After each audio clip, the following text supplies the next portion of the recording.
Hello बच्चों, एक बार फिर स्वागत है आप सभी का आपके अपने यूट्यूब चैनल एक्सपी क्लासेस में। मैं रामपाल सिंह।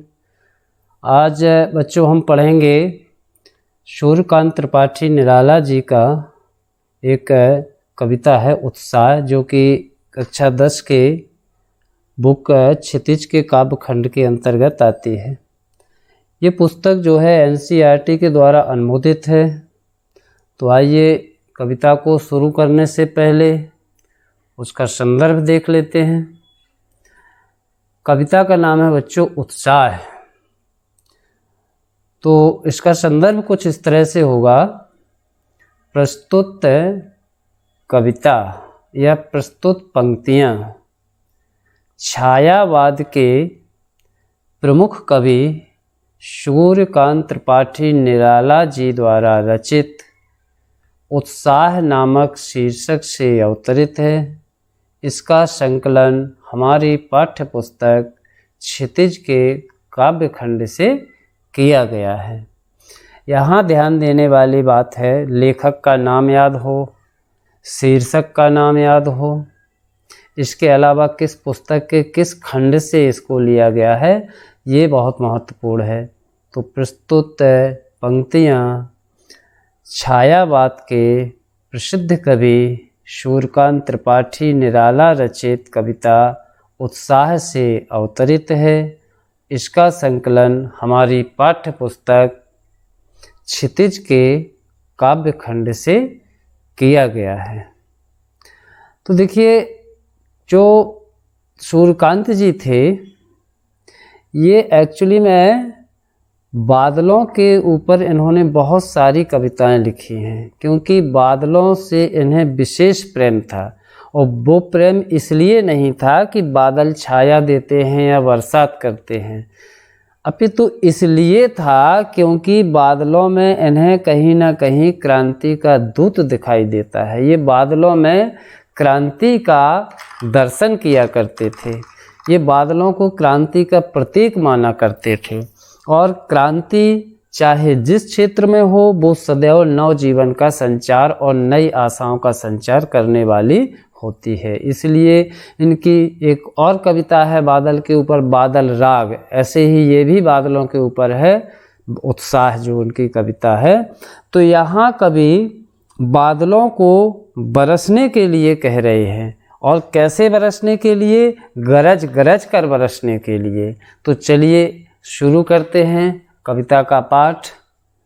कविता का पाठ देखिए। बादल गरजो घेर घेर घोर गगन धराधर ओ, ललित ललित काले घुंघराले बाल कल्पना कैसे पाले, विद्युत छवि और में कवि नवजीवन वाले, वज्र छिपा नूतन कविता फिर भर दो बादल गरजो।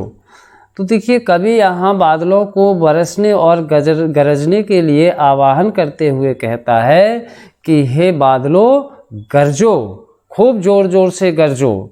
घेर घेर घोर गगन, और तुम इस गगन को, गगन मतलब आकाश को, घेर घेर अर्थात चारों ओर से घेर लो। धराधर ओ, हे धराधर ओ मतलब एक पुकारने का तरीका होता है, ठीक, जैसे बोला जाता है ओ बालक, तो इसी तरह से ओ धराधर। धाराधर, धाराधर मतलब बादल, धाराओं को धारण करने वाले अर्थात बादल। तो ओ बादलों अर्थात हे बादलों, घोर गगन को, इस घनघोर सघन आकाश को घेर घेर अर्थात चारों ओर से अच्छी तरह से घेर लो, इस पर चारों ओर से छा जाओ और फिर भयंकर गर्जना करते हुए बरसो।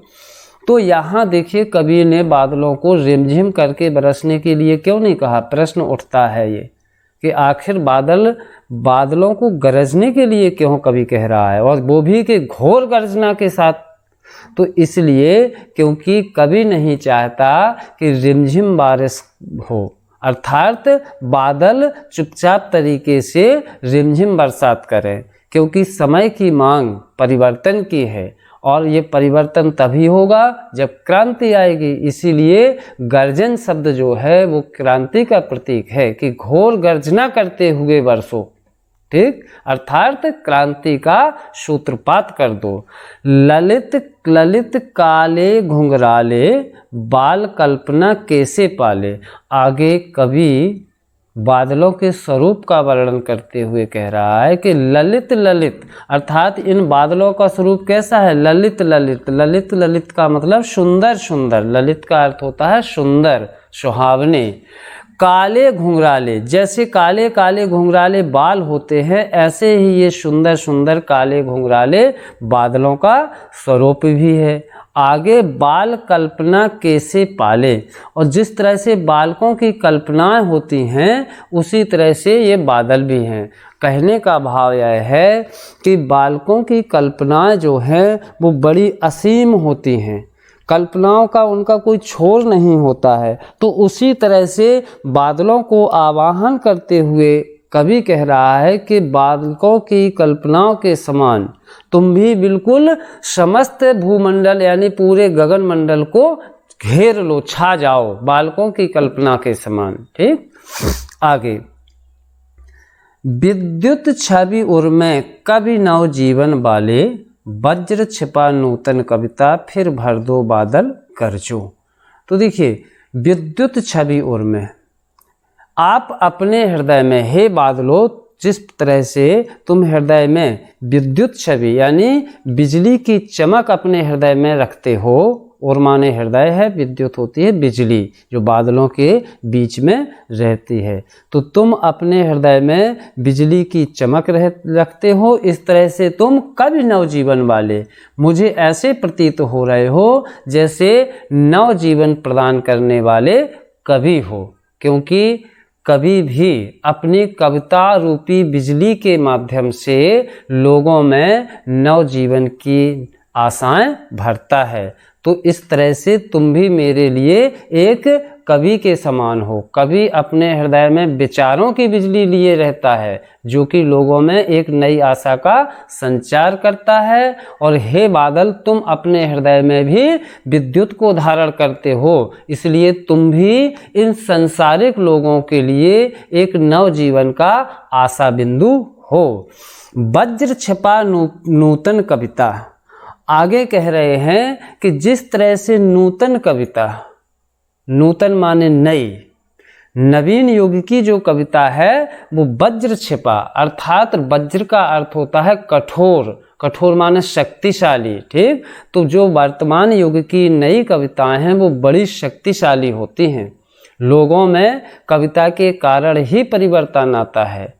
आप देखेंगे रूस, फ्रांस आदि की जो क्रांतियां हुई हैं, इनमें बहुत बड़ा हाथ वहाँ के साहित्यकारों का था, उनकी कविताओं का था, क्योंकि कविताएं लोगों को कहीं न कहीं और एक नवीन जीवन के सूत्रपात के लिए प्रेरित करती हैं, क्योंकि कविताओं में बहुत शक्ति होती है। तो नूतन कविताओं में जिस तरह से वज्र छिपा होता है अर्थात शक्ति छिपी होती है, तुम्हारे हृदय में भी बिजली रूपी शक्ति छिपी हुई है। इसलिए वह शक्ति, वह नवजीवन की आशा फिर भर दो, अर्थात लोगों में वह नवजीवन का संचार, उस नवजीवन की आशा फिर से भर दो। बादल गरजो, हे बादल गरजो और गर्जना करते हुए बरसो। ठीक, तो इस तरह से आपकी एक कविता का एक चरण हुआ। अब जरा देखते हैं इसमें भाव पक्ष क्या है। तो देखिए भाव पक्ष में कवि बादलों को क्रांति के लिए आवाहन करता है कि आओ और क्रांति का सूत्रपात करो। दूसरी बात, बादलों के माध्यम से कवि ने प्रकृति की बहुत ही सुंदर छटा का वर्णन, अद्भुत वर्णन किया है। ठीक, अब बात करें अगर कला पक्ष की, तो देखिएगा कला पक्ष में सबसे पहले भाषा ली जाती है। तो भाषा है बच्चों यहाँ पर साहित्यिक खड़ी बोली। क्या है? साहित्यिक खड़ी बोली। ठीक, अब बात करें अगर हम भाषा के बाद रस की, तो रस की बात जहाँ तक करते हैं तो ये वीर रस है। क्या है ये? वीर रस। ठीक, क्योंकि यहाँ बादलों को बरसने गरजने नव जीवन के संचार के लिए फोर्स किया जा रहा है, अर्थात उन्हें आंदोलित किया जा रहा है, तो इसलिए वीर रस है। बात करें यदि हम छंद की, तो देखो बेटा ये सब मुक्त छंद होते हैं, और शायद जहाँ तक मेरी जानकारी दुरुस्त है तो निराला जी ही मुक्त छंद के सूत्रधार थे। इन्होंने ही मुक्त छंद की शुरुआत की थी। ये गाने योग्य नहीं होते हैं, ये केवल कविताएं बाँचने वाचन करने योग्य होती हैं। तो क्या है इसमें, मुक्त छंद है। ठीक, मुक्त छंद होते हैं जो गाने योग्य या मतलब जिसमें संगीतबद्धता नहीं होती, लय नहीं होती है, वो मुक्त छंद होते हैं। ठीक, अब बात करें यदि अलंकारों की, तो देखो शुरुआत से ही हम देखेंगे घेर घेर में, आप देखेंगे घेर घेर में जो है एक ही शब्द की पुनरावृत्ति हुई है, इसलिए पुनरुक्ति प्रकाश अलंकार है। अब जरा फिर से और आगे बढ़ जाएं, घेर घेर घोर, तो तीनों वर्णों में घा वर्ण की आवृत्ति और रा वर्ण की आवृत्ति हो रही है, तो यहाँ पर आपका अनुप्रास अलंकार हो जाएगा। ललित ललित में फिर से पुनरावृत्ति है, तो ललित ललित में भी पुनरुक्ति प्रकाश अलंकार हो जाएगा। ठीक, अच्छा इसके बाद हम देखेंगे तो काले घुंघराले, अर्थात यहाँ पर लावण की आवृत्ति से जो है अनुप्रास अलंकार हो जाएगा। और आगे अगर हम बढ़ते हैं तो बाल कल्पना कैसे पाले, सासी से आने पर यहाँ पर उपमा अलंकार हो जाएगा। विद्युत रूपी छवि, विद्युत छवि में रूपक अलंकार हो जाएगा। और शब्द शक्ति है तो वो पूर्णतः व्यंजना नामक शब्द शक्ति है। इस तरह से आपका ये साहित्यिक सौंदर्य भी पूर्ण हुआ। चलो आगे बढ़ते हैं बच्चों अगले पंक्ति की ओर। अगली पंक्ति है बिकल बिकल उन मन थे उन मन विश्व के निदाघ के सकल जन, आए अज्ञात दिशा से अनंत के घन तप्त धरा जल से फिर शीतल कर दो बादल गरजो।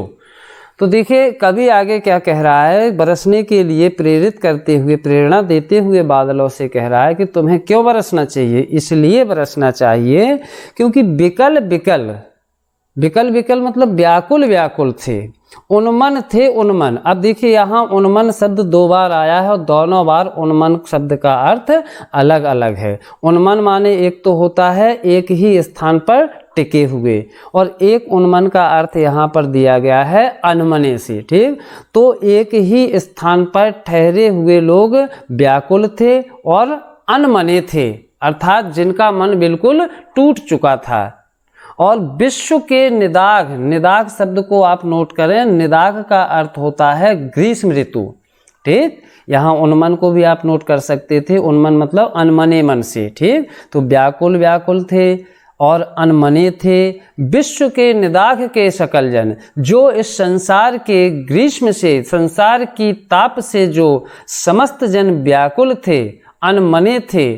ठीक, तो आए अज्ञात दिशा से अनंत के घन, ऐसी स्थिति में जब सारा संसार भयंकर ताप से व्याकुल था, अनमना था, निराश हो चुका था, ऐसी स्थिति में अज्ञात दिशा से, पता नहीं किस दिशा से आए अनंत के घन, अनंत माने जिसका कोई अंत ना हो, अर्थात आकाश। तो आकाश में ऐसी स्थिति में अज्ञात दिशा से चारों ओर से बादल छा जाएं, ऐसा कह रहा है कवि कि आओ बादलों किसी अज्ञात दिशा से आकर के इस अनंत आकाश में छा जाओ और क्या करो, तप्त धरा जल से फिर, और इस तपी हुई धरती को, तप्त धरा मतलब तपी हुई धरती को जल से फिर शीतल कर दो। अपने जल से, अपनी वर्षा से इस तपी हुई धरती को, इन दुखियारी लोगों को जो विकल हैं, व्याकुल हैं, अनमने हैं और ताप से परेशान हैं, इस संसार के सारे लोगों को शीतल जल से शांत कर दो। हे बादल गरजो, बादलों आओ और अब भयंकर गर्जना के साथ बरसात कर दो। तो इस तरह से ये दूसरी पंक्ति भी समाप्त होती है। इसमें भी अगर हम देखें तो लगभग वही काव्यगत सौंदर्य मिलेगा, थोड़ा बहुत यदि हम अंतर पाएंगे, नहीं तो लगभग वही मिलने वाला है। देखते हैं जरा, चलिए। विकल विकल, उन्मन उन्मन, ठीक, और तो यहाँ दोनों शब्दों की पुनरावृत्ति हुई है, तो इसलिए यहाँ पर पुनरुक्ति प्रकाश अलंकार है, पुनरुक्ति प्रकाश अलंकार। ठीक। अच्छा, मैंने बताया था कि उन्मन का एक अर्थ कुछ और है और दूसरे उन्मन का अर्थ कुछ और है। तो जब एक ही शब्द के दो अलग अलग अर्थ हो जाएं, यानी एक शब्द दो बार आए परंतु दोनों के अर्थ अलग अलग हों, तो वहाँ बच्चों यमक अलंकार होता है। ठीक, तो यमक अलंकार है। और यहाँ पर कवि ने संसार के लोगों की व्याकुलता का एक स्वाभाविक और सुंदर वर्णन किया है। बात करें जहाँ तक हम रस की, तो रस यहाँ पर अगर हम देखें तो वही वीर रस है, बरसने के लिए प्रेरित आवाहित कर रहा है, इसलिए वीर रस है।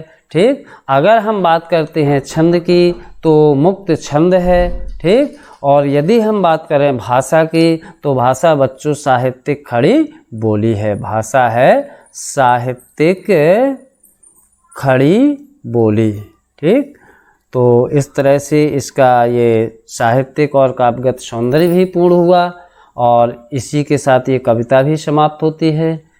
बच्चों आशा करते हैं कविता आपको काफ़ी पसंद आई होगी और यदि हमारी वीडियो बच्चों आपको पसंद आते हैं तो हमें मोटिवेट करने के लिए लाइक करें, चैनल को सब्सक्राइब करें और यदि कोई समस्या है तो कमेंट बॉक्स में अपनी समस्या को लिख करके समाधान प्राप्त करें। और मिलते हैं अगले वीडियो में, तब तक के लिए नमस्कार।